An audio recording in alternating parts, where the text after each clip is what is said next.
Good day everyone, I'm Alfred B. Tangana, Bachelor of Industrial Technology student, and I'm excited to share with you the history of GH Cerilles State College.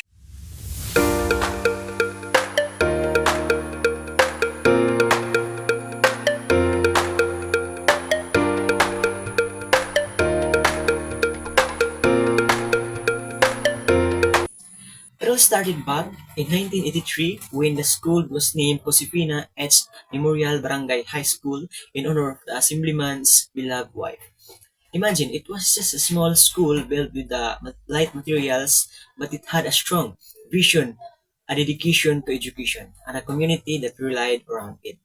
Crispin Magusara took the leadership of the newly created school, and not long after, Fortunato Gumintad succeeded him as teacher in charge, with the cooperation of the school's faculty and staff and the residents of the community. Gumintad made a lot of improvements of the school, which was originally constructed out of light materials.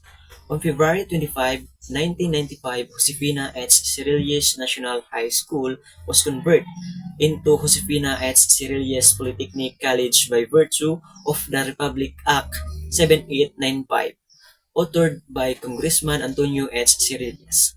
With this development, the high school department became the laboratory school of the teacher education department of the college.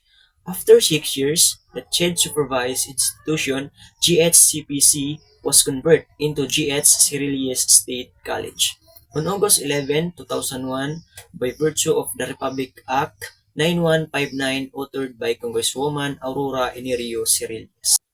On February 20, 2023, when Dr. Mary Jocelyn V. Batong ended his term, the new officer in charge, Freddy Bernal, was opened on last August 2023. Dr. Edgardo Rosales was elected again as fifth president. That's all. Thank you for watching.